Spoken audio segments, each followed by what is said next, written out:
Hey guys, good morning. Welcome back to my YouTube channel. आप देख रहे हैं वारुण क्लासेस। आज हम करेंगे class 10th economics chapter number 2, sectors of Indian economy. तो चलिए स्टार्ट करते हैं।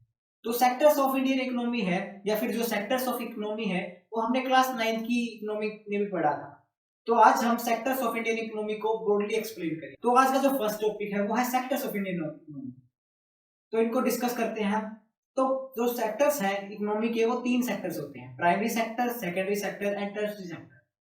तो जो प्राइमरी सेक्टर है, प्राइमरी सेक्टर बेसिकली क्या होता है, जो एग्रीकल्चर से रिलेटेड होता है।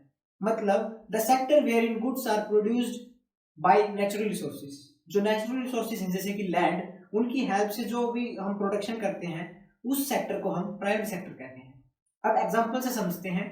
जैसे कि लैंड है वो एक नेचुरल रिसोर्स है, उसका यूज करके हम एक चीज बनाते हैं जैसे कि कॉटन हम ग्रो करते हैं या फिर कोई भी फूड ग्रेन ग्रो करते हैं। तो इस सेक्टर को हम बोलते हैं प्राइमरी सेक्टर। तो प्राइमरी सेक्टर्स में मोस्टली एग्रीकल्चर प्रोडक्ट्स आते हैं। तो इसका जो दूसरा नाम है वो है एग्रीकल्चर सेक्टर। अब है सेकेंडरी सेक्टर। तो सेकेंडरी सेक्टर क्या है? Secondary sector where goods are not made by nature but made in factories using raw materials. अब इसमें क्या है कि हम डायरेक्ट नेचुरल रिसोर्सेज का यूज नहीं करते। जो प्रोडक्ट नेचुरल रिसोर्स से बने हैं जैसे कि कॉटन है, फूड ग्रेन्स है, उनको यूज करके उनकी मैन्युफैक्चरिंग करके उन्हें फैक्ट्रीज में ले जाकर उसमें कुछ इम्प्लीमेंटेशन करके नया प्रोडक्ट बनाना, उसको हम कहते हैं सेकेंडरी सेक्टर। अब सेकेंडरी सेक्टर में मोस्टली काम जो है वो मैन्युफैक्चरिंग का होता है। तो इसका जो दूसरा नाम है उसे हम मैन्युफैक्चरिंग सेक्टर कहते हैं या फिर इंडस्ट्रियल सेक्टर। जो भी इंडस्ट्रीज में काम होता है वो सेकेंडरी सेक्टर के अंदर आता है। तो एग्जांपल है जैसे कि हम कॉटन का यूज करके टी शर्ट बनाते हैं, उसको हम सेकेंडरी सेक्टर कहेंगे। अब है टर्शरी सेक्टर। टर्शरी सेक्टर क्या होता है? जिसमें हम प्राइमरी सेक्टर और सेकेंडरी सेक्टर को ग्रो करते हैं। जैसे कि कोई भी जो हम टी शर्ट लेके आते हैं, तो टी शर्ट लेके हम आते हैं, उसमें जो मेन इंपॉर्टेंट रोल है वो है टर्शरी सेक्टर का। जैसे कि हमने कोई भी एक टी शर्ट हम ऑनलाइन परचेज करते हैं तो वो हमारे घर तक आती है, उसमें एड्स जो भी हैं, जो भी हमें सर्विस प्रोवाइड करवाई जाती है ऑनलाइन मार्केटिंग के द्वारा, वो सब टर्शरी सेक्टर के अंदर आती है। तो टर्शरी सेक्टर का दूसरा नाम सर्विस सेक्टर भी होता है। जैसे कि टर्शरी सेक्टर में क्या क्या आते हैं? Bank, call centre, communication and technology companies etcetera. जो भी हमें सर्विस प्रोवाइड करते हैं वो सभी हमें टर्शरी सेक्टर के अंदर काउंट करते हैं। अब हम इन तीनों सेक्टर्स को कंपेयर करेंगे। So comparing the 3 sectors. तो tertiary sector has replaced primary sector in the field of production. Late 2000 तक जो प्राइमरी सेक्टर है वो इंडिया का टॉप मोस्ट सेक्टर था। पहली रैंक थी तीनों सेक्टर्स में। लेकिन अभी करंट सिचुएशन ये है कि जो टर्शरी सेक्टर है वो सबसे ऊपर है जीडीपी में। जीडीपी में सबसे इंपॉर्टेंट रोल टर्शरी सेक्टर का। अब हम कुछ क्वेश्चंस करेंगे। How do we count the various goods and services and know the total production in each sector. अब ये क्वेश्चन क्या है कि इतने सारे प्रोडक्ट्स हैं, इतनी सारी सर्विसेज हैं, हम उसको काउंट कैसे करते हैं और उनकी वैल्यू को कैसे फाइंड करते हैं? तो ये सब होता है जीडीपी के हेल्प से, ग्रॉस डोमेस्टिक प्रोडक्ट। अब ग्रॉस डोमेस्टिक प्रोडक्ट क्या होता है कि जितनी भी हमारे देश में गुड्स एंड सर्विसेज बनी हैं उन सभी की टोटल कॉस्ट को जीडीपी कहते हैं। अब हम इनकी कॉस्ट को कैसे काउंट करते हैं? तो जैसे कि एक टी शर्ट है, टी शर्ट जो है वो रॉ मटेरियल से बनी है। तो रॉ मटेरियल से लेकर टी शर्ट कंप्लीट होने तक की पूरी प्रोसेस को हम प्रोडक्शन कहते हैं। तो जो टी शर्ट की मेन वैल्यू है, जो लास्ट वैल्यू है, उसको हम जीडीपी में काउंट करेंगे। ना कि जैसे कि उसमें थ्रेड की भी वैल्यू, हम कॉटन की वैल्यू भी, फार्मर को कितने दिए, इन सभी को हम काउंट नहीं करेंगे। जो टी शर्ट की जो मेन वैल्यू है, जो लास्ट वैल्यू है, सर्विस जब एक कंज्यूमर लेता है उसको हम काउंट करेंगे। तो उस वैल्यू को लेकर और जितने भी प्रोडक्ट्स बने हैं उसको हम उससे मल्टीप्लाई करके ग्रॉस डोमेस्टिक प्रोडक्ट निकाल। अब जो नेक्स्ट क्वेश्चन है, why is the tertiary sector becoming so important in India. अब इसमें क्या है कि जो टर्शरी सेक्टर है वो प्राइमरी सेक्टर को पीछे छोड़ते हुए आगे क्यों निकल गया? तो जैसे कि इसके 4 एस्पेक्ट हैं। पहला तो ये कि जैसे जैसे हमारी ग्रोथ होगी, जैसे जैसे हम इकोनॉमिकली डेवलप होंगे, वैसे वैसे हमें सर्विसेज की हेल्प होगी। तो फर्स्ट है कि जैसे कि किसी भी कंट्री में सर्विस होती है, जैसे कि हॉस्पिटल है, एजुकेशन सिस्टम है, हेल्थ केयर फैसिलिटीज है, ये सभी सर्विस सेक्टर के अंडर आते हैं। तो जैसे जैसे हम इकोनॉमिकली ग्रोथ होगी हमारी, तो हमें इन सर्विसेज की नीड होगी।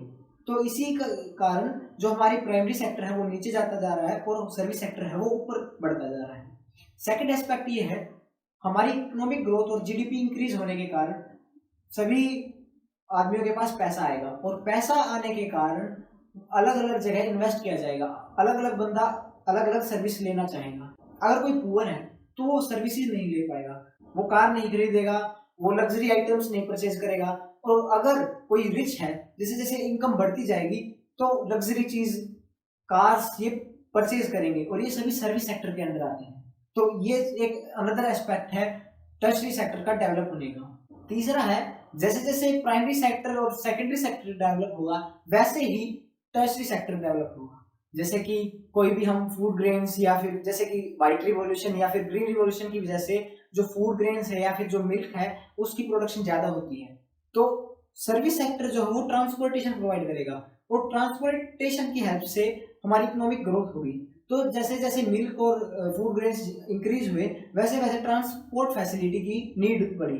तो ये सेक्टर्स जब डेवलप होंगे तो ऑटोमेटिकली थर्ड सेक्टर भी डेवलप। और जो फोर्थ और लास्ट एस्पेक्ट है वो है कम्युनिकेशन एंड टेक्नोलॉजी।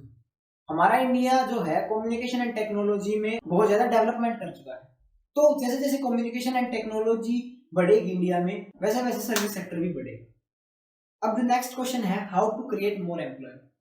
ये बात तो हमें पता है कि जो हमारी गवर्नमेंट होती है हर किसी को नौकरी नहीं दे सकती, तो हमें क्या करना होगा, छोटी छोटी इंडस्ट्रीज खोलनी होगी, स्मॉल हेल्प ग्रुप्स बनाने होंगे, और जैसे कि स्टार्टअप्स क्रिएट करने होंगे, जिससे हम नौकरी ना लें बल्कि हम नौकरी दें। जैसे कि मान लीजिए मैंने एक फैक्ट्री खोली, छोटी सी फैक्ट्री है, उस फैक्ट्री में मैं 10 लोगों को काम देता हूँ, तो इससे क्या है, एम्प्लॉयमेंट जनरेट होगी। मान लीजिए किसी के पास 4 खेत है और उन खेतों में उसके पास इन्वेस्टमेंट करने की मनी भी है, लेकिन वो एजुकेशन लेकर और गवर्नमेंट जॉब के लिए अप्लाई करता है, तो उससे क्या है कि वो सिर्फ एक नौकरी जनरेट कर पाएगा।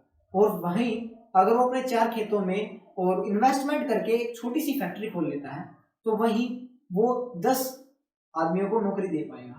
तो ऐसी हमें कुछ टेक्निक्स अप्लाई करनी पड़ेंगी जिससे हम एम्प्लॉयमेंट को जनरेट कर पाए, नौकरी नहीं ले बल्कि नौकरी दें। अब है ऑर्गेनाइज्ड एंड अनऑर्गेनाइज्ड सेक्टर। तो ऑर्गेनाइज्ड एंड अनऑर्गेनाइज्ड सेक्टर क्या होते हैं?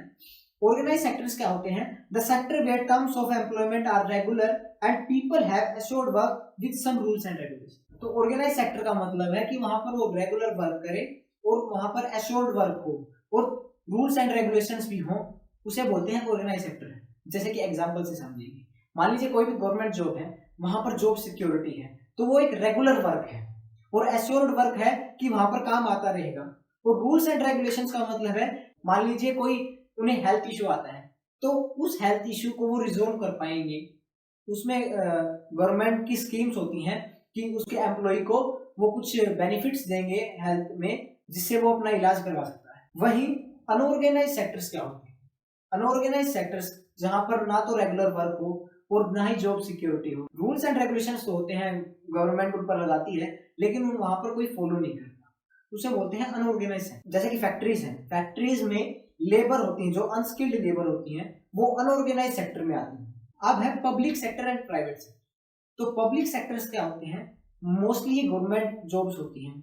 The government owns most of the asset and provide all the services. जैसे कि रेलवे है, बीएसएनएल है, ये पब्लिक सेक्टर है जिसमें गवर्नमेंट अपना प्रॉफिट नहीं बल्कि पब्लिक को सर्विस देते हैं। और वहीं प्राइवेट सेक्टर क्या होते हैं?